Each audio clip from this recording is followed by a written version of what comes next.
अवधूत चिंतन श्री गुरुदेव दत्त सर्वांचे माझ्या चॅनलमध्ये खूप खूप स्वागत आहे. सर्वांना श्री स्वामी समर्थ. तर बघा, आपल्याला कोजागिरी पौर्णिमा ही साजरी करायची आहे 6 तारखेला. तर 6 तारखेला सोमवारी आपल्याला रात्री 12 वाजून ते 12:39 म्हणजे 39 मिनिटाची ही सेवा असते. तर या सेवेचा आपल्याला लक्ष्मी मातेचा आशीर्वाद मिळण्याचा लाभ घ्यायचा आहे. तर बघा, लक्ष्मी ही जागृत माणसाला मिळत असते. आळशी किंवा मग प्रमादी किंवा झोपाळू जे माणसं असतात, तर त्या माणसासमोर प्रत्यक्षात जरी लक्ष्मी माता आली तर ते त्या लक्ष्मी माताला ओळखू शकत नाही. आणि आयुष्यात संधी ही एकच वेळ येत असते. संधी आपला दरवाजा केव्हा वाजवेल हे सांगता येत नाही. फक्त दरवाजा आपल्याला उघडता आला पाहिजे. तर देवी महालक्ष्मी ही परम दयाळू आहे, कृपाळू आहे, ती हित करणारी आहे. पण या देवीची मोठी बहीण जी आहे अक्काबाई, ती मात्र संकटे आणते, त्रास देते, कटकटी निर्माण करते. बघा, लक्ष्मीचा फेरा आणि लक्ष्मी आणि महाराज कुबेर यांचा फेरा हा 12 वाजतापासून ते 12:39 म्हणजे 39 मिनिटाचा हा फेरा असतो त्यांचा. तो कोजागिरी पौर्णिमेला आपल्या जे पृथ्वी आहे त्याच्यावर भ्रमण करत असतो आणि तो पाहत असतो जमिनीवर प्रत्येकजण कोण झोपत आहे, कोण जागी आहे, कोण आळशी आहे. आणि आळशी माणसापाशी लक्ष्मी कधीच थांबत नाही. तिला खूप स्वच्छता आवडते, तिला आळशीपणा आवडत नाही, तिला घाणेरडापणा आवडत नाही, तिला अतिस्वच्छता आवडते. त्या कारणानं आपल्याला माताचा जी लक्ष्मी माता आहे तिचा आशीर्वाद मिळाला पाहिजे.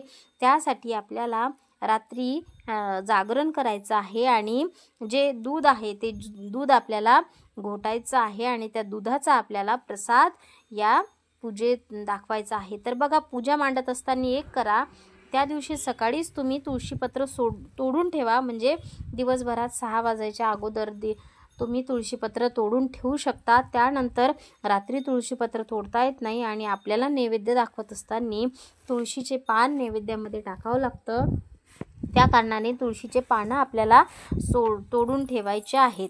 तर त्यानंतर काय करायचं आहे आपल्याला, दुसरी एक महत्त्वाची गोष्ट म्हणजे 12 वाजायच्या अगोदरच आपल्याला ही पूजेची जी मांडणी आहे, मी त्याचा व्हिडिओ बनवलेला आहे, तो आपल्या चॅनलवरती आहे, तुम्ही पाहू शकता जाऊन.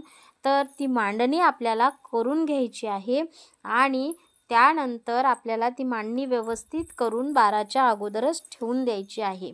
तर बघा, मांडणी झाल्याच्या नंतर मग आपल्याला सेवा काय करायच्या. तर बघा, आपल्याला सेवा करायची आहे. तर श्री स्वामी समर्थ महाराज या मंत्राचा 11 माळा आपल्याला जप करायचा आहे. त्यानंतर श्री लक्ष्मी गायत्री मंत्र आपल्याला म्हणायचा आहे. तुम्ही 1 माळ करायची आहे लक्ष्मी गायत्री मंत्राची. त्यानंतर विष्णू गायत्री मंत्राची 1 माळ करायची आहे. 1 माळ म्हणजे 108. तर लक्ष्मी गायत्री मंत्र आणि श्री विष्णू गायत्री मंत्र आणि श्री कुबेर मंत्र आपल्याला 1 माळ जप करायचा आहे. तर ही माळ कुठली वापरायची, तर आपण तुळशीची माळ वापरू शकतो. तर तुळशीची माळ आपल्याला वापरायची असते. तसेच आपल्याला 16 वेळा श्री सुक्ताचे पठण करायचे असते. तुमच्याकडून 16 वेळा नाही झालं तर मग 1 वेळेस तरी करा, 5 वेळेस करा, 7 करा, 9 करा.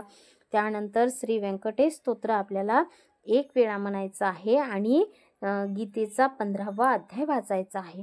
तर बघा, आता तुमच्याकडे जर ह्या सेवा उपलब्ध नसतील तर तुम्ही कशा करणार, तर तुम्ही यूट्यूबला जाऊन सर्च करू शकता किंवा मग तुमच्याकडे जर श्री स्वामी समर्थ महाराज यांच्या केंद्रातील जर नित्यसेवेचं पुस्तक असेल तर त्यामध्ये ह्या सर्व सेवा आहेत. म्हणजे हे सर्व मंत्र आणि स्तोत्र आहेत, तर त्यामधून तुम्ही वाचू शकता. नाही तर मग गुगलवर जायचं आणि सर्च करायचं किंवा मग यूट्यूबला सुद्धा सर्च करायचं. मग ताई आम्हाला म्हणता येत नाही, तर तुम्ही आपण मोबाईलला लावून देऊ शकतो आणि हात जोडून तिथं बसायचं असते आपल्याला मंत्रोपचार जेव्हा चालू असतात तेव्हा. किंवा मग तुम्ही एक दुसरंही असं करू शकता, कोणाकडून वाचून पठण घेऊ शकता, तुम्ही चिंतन मनन करू शकता किंवा मग मोबाईलला लावून तुम्ही ऐकूसुद्धा शकता. नंतर दुसरी गोष्ट म्हणजे त्यानंतर आपल्याला काय करायचं असते की जे हे पाणी आहे, जे तांब्यामधलं जे पाणी आहे ते विसर्जन कसं करायचं, तर दुसऱ्या दिवशी सकाळी जो आंब्याचा डहाळा ठेवलेला आहे तो आपल्याला निर्माल्यात टाकायचा आहे. 2 विड्याची पानं ठेवलेली असतात, ती आपल्याला निर्माल्यात टाकायची आहे. जो पाण्याचा घट आहे त्यामध्ये सुपारी आणि नाणं टाकलेलं असतं, तर ते आपण सुकवून ठेवायचं आहे. ते दुसऱ्या पूजेत सुद्धा आपल्याला वापरता येते. अशा पद्धतीने आपल्याला दुसऱ्या दिवशी उत्तर पूजा करायची असते.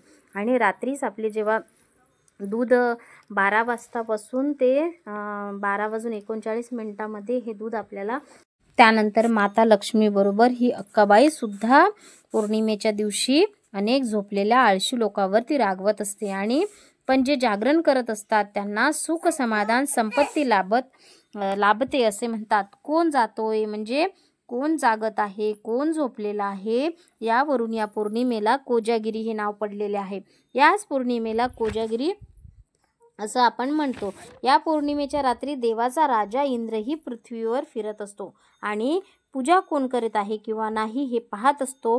वारंवार तो कोजागरता असे विचारतो. यावरून हे नाव रूढ झालेलं आहे. तर बघा, आपल्याला या दिवशी आवर्जून जागरण करायचं आहे. तुमचं जर नाहीच झालं तर जो हा 39 मिनिटाचा कालावधी आहे ना, त्या काळात तरी तुम्ही जागी राहून बघा ठेवू शकता. नंतर आपल्याला काय करायचं आहे, प्रार्थना करताना आपल्याला मंत्र म्हणायचा आहे, प्रार्थना म्हणायचा आहे. जो नैवेद्य दाखवत आहे ना त्यावेळेस, तर तो ऋणरोगादी दारिद्र्यम अपमृत्युभय शोकमनस्तापनाशयन्तु मम सर्वदा असं म्हणून आपल्याला जो घोटलेलं जे दूध आहे तो दुधाचा नैवेद्य आपल्याला दाखवायचा असतो. त्यानंतर बघा, जो बनवलेला प्रसाद असतो तो घरच्यांनी सर्वांनीच खायचा असतो. आणि त्यानंतर जर समजा काही अडचणी आल्या, म्हणजे कोणाला जर मासिक धर्म असेल तर तुम्ही ही पूजा नाही करू शकत, कारण मग वर्षभर वाट पाहावी लागते या पूजेसाठी. वर्षभरात हाच कालावधी येत असतो की आपण कोजागिरीची पौर्णिमा साजरी करत असतो. त्यानंतर आपल्याला सोमवारी 6 ऑक्टोंबरला आपल्याला ही पौर्णिमा साजरी करायची आहे. 7 ऑक्टोंबरला पौर्णिमा आहे, सूर्याने पाहिलेली आहे, परंतु ती 9:13 आहे. त्या कारणानं आपल्याला रात्री हा सण साजरा होतो, रात्री ही पौर्णिमा साजरी होते. तर रात्री 12 वाजता तिचा कालावधी नसणार आहे. ज्या शालका आहेत चंद्राच्या त्या 7 तारखेलाच पडणार आहे. त्या कारणानं हा विधी आपल्याला 6 तारखेलाच पडणार आहे. 6 तारखेलाच करायचा आहे.